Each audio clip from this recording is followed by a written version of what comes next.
I want you to get together. But here is the video I did recently about the Gorgon on the chest of Athena.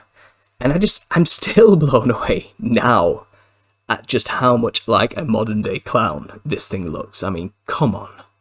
It looks so out of place. Like, it doesn't belong on an ancient piece of pottery, you know? This is like a clown you would see today, you know, very on the nose. And for a Gorgon, which is supposed to be a snake-headed reptilian monster, I don't see much snake hair going on with this image either, you know. It's very much just a ginger, pale-skinned, big grinning thing, you know, with his tongue sticking out. So, you know, I've said enough about that in my video, but you guys started sending me quite a lot of things as well. So one guy was mentioning to me that, you know, these depictions of the Gorgon on other pottery and in stonework show it with a snake belt that's intertwined like this, if you can see. And one thing I've also noticed is its arms are always pointing down and one's pointing up. And if you know anything about the esoteric, you'll know that is a very important symbol to the controlling elite. As above, so below is their mantra.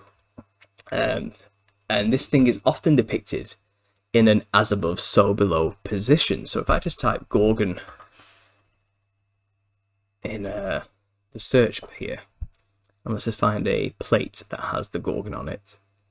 So it's bizarre that the Gorgon has been modernized to be a snake woman, but all the ancient depictions show it with legs and arms and wings, and not at all like the Jason and the Argonauts film has depicted this thing to look like. What it really looked like appears to be more human-esque in nature, which is very bizarre. So if I can get this to come up, bear with me in my poor technology. But yeah, you can see on this one, for example, its arm is pointing up and one's pointing down. Also on this one.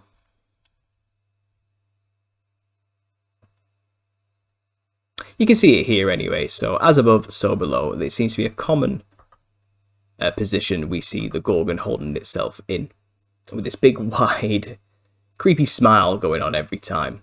And mixed with what we just saw there of the stonework, where it has this snake belt. It has a snake belt here as well. Someone pointed out to me, you know, here's one doing it as well. Arm down, arm up. Here's another one, arm down, arm up. Yeah, someone pointed out to me, this is not unlike the modern day symbol of the Baphomet. So look at this one here, arm down, arm up. A belt of snakes coming up from the crotch. And if we look at a symbol of the Baphomet, one arm's pointing down, the other is pointing up, an animalistic head of some kind with wings, and a serpent twisted coming up from the crotch. And, you know, it was explained in the comment, but, you know, in ancient Egyptian mysticism, it's believed that the energy starts from the crotch and goes up to the mind in a coiling serpent fashion through the Kundalini energies. And I think he explained that a depiction of many serpents around the head, which is a common motif in a lot of things, going from Tibet to India, all across China, having many snakes surrounding the head, like the Medusa, who has many snakes for the hair, is a symbol of extreme spiritual awakening or enlightenment from their perspective, which is basically to say heavily demonized and at one with the spirits, you know.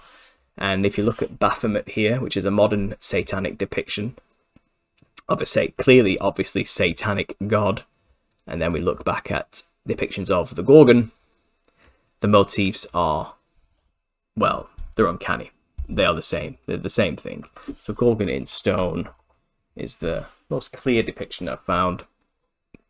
If I can find it. I mean, you can look here at all these depictions as I'm scrolling through. It's quite disturbing. Anyway, you guys saw that earlier, so thanks for that connection. The Gorgon pointing up and down on many vases, and looking just like Baphomet here with the serpents entwined as well. So that's a brilliant connection, showing the nature of these beings and the source, and how many different cultures represent it in many different ways. And what we're looking at here is a human animal angel hybrid, and that is what a Nephilim is, or became. because we do know mankind began to merge themselves with animals, and when they became Nephilimified themselves after worshipping their false giant gods. So thanks for sharing that. I'll close these tabs. So people were saying, a lot of the Gorgon symbolism shows the tongue sticking out, as we saw here on Athena. The tongue is sticking out, and as we see in a lot of these depictions of the Gorgon. So this one again, which looks like the Baphomet, the tongue is sticking out. This one here, tongue sticking out. This one here, the tongue is sticking out, with this big wide smile and these teeth. This one, the tongue is sticking out. And we see this motif across many cultures again, not just in ancient Greece, but also what someone reminded me on the Mayan calendar.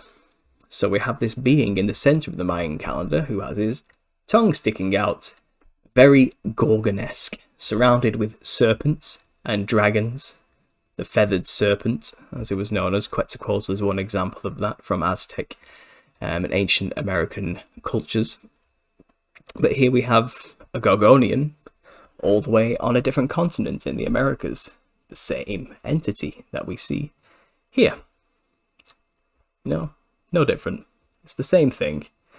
So interesting. So we have that thing sticking out its tongue. Here's some information. They think it might be the sun deity, or it could possibly be the earth deity.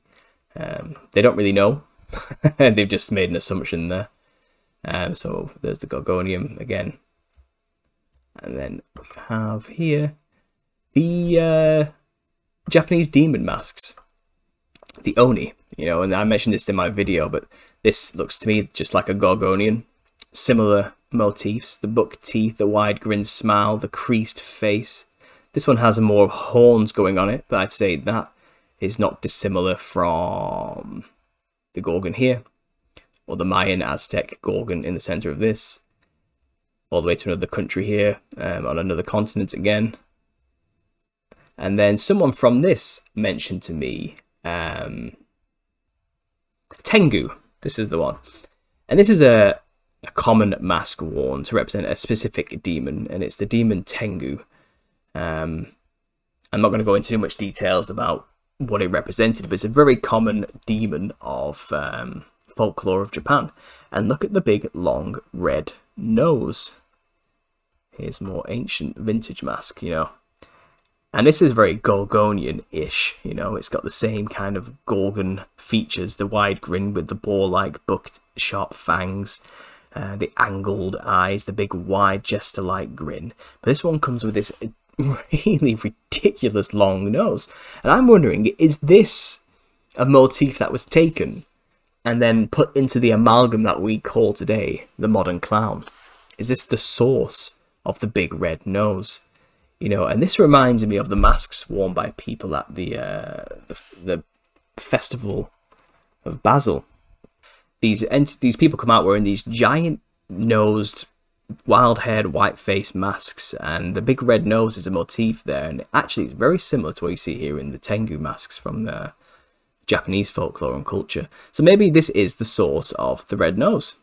Maybe this is one particular Nephilim that just had this feature, and it just got incorporated into the modern clown, which also has a red nose. So that's interesting. Then people then led me on to Maori culture. And this also is just rife with fractaled spirit worship, I suppose we'll call it, because every time they depict the monsters and the demons and the gods, they look something like this, with these fractaled psychedelic patterns. And it's not uncommon, obviously, for Maori people to tattoo themselves with the same patterns all over their own face. And knowing what we know about the fractal nature of these entities, can it be surprising that these pagan cultures who venerated these entities have done it to their own face as well, and added these fractal black and white patterns to themselves? And what do you know? A really common motif for their haka, a ritualistic dance they do, involves sticking out the tongue. Just like the Gorgonian here, sticking out its tongue, just like the Mayan calendar entity Gorgonian sticking out its tongue. Here it is again. It seems to be a common motif across many cultures, not only here in the Maori culture, but also we have Kali a demon known for sticking out its tongue with Gorgonian fang features. They all have their own story as to why they do it, but we're just looking at common motifs. And Kali is a wild demon, represents chaos and death.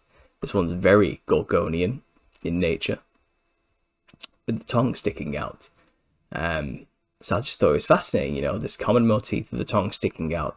This entity, this beast, this Nephilim, seems to have been everywhere. This particular type.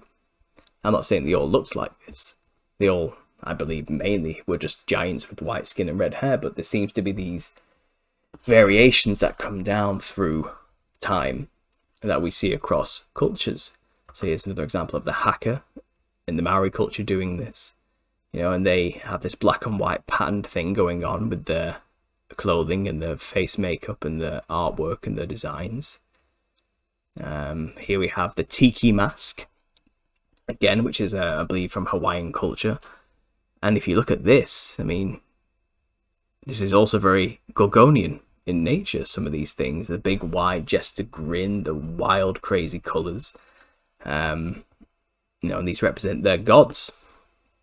And I think it's hard to find like ancient versions of this. I don't think they've really changed much throughout the centuries. But obviously they've been popularised and used all over the place now. But look at these representations they have. I think we're looking at echoes of the Nephilim through this artwork, with their psychedelic skin and nature. Look at this one, has its tongue sticking out, for example.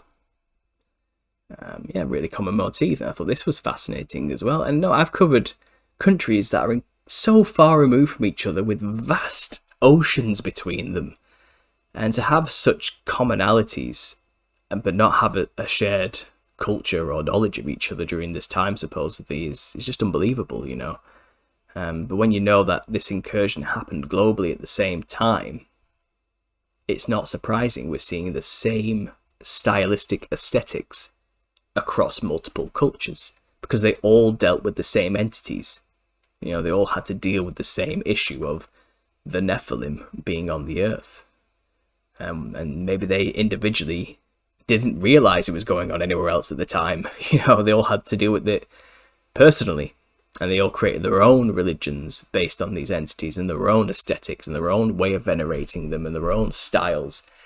But stylistic differences don't change the underlying aesthetics, the underlying themes, and I think this is what we saw. So yeah, obviously I won't be able to show any of this if it wasn't for you guys sending me comments. Your suggestions have been fantastic. Another Aztec god here, Tlaloc, might be butchering that pronunciation, but he's depicted as very similar to Gorgonian with these two fangs and blue skin. I think it fits into the image perfectly. Thanks for listening, guys. And if you like what you saw and want to see more, make sure to like the video, hit that subscribe button, and don't forget to press that little bell icon so you never miss a post. Thank you to all my patrons for your continuing support. It means the world to me. And thanks to you, I can continue to do what I do. If you want to help support me, you can find the links to sign up below. As a patron, you can gain exclusive access to little posts and sneak peeks of future projects I'm working on. There's also a sponsor option there for anyone who wants me to promote their small business, book or channel on a monthly basis. You can message me directly if you wish to try it out and want more information at understandingconspiracy@gmail.com. Just a quick finishing note, guys. I have also released a new Teespring store collection of merchandise for those hardcore supporters of mine who just want to show a little more team spirit. So please follow the links below and check out what's on offer there too. Thanks for listening, guys. And as always, God bless. I want you to get together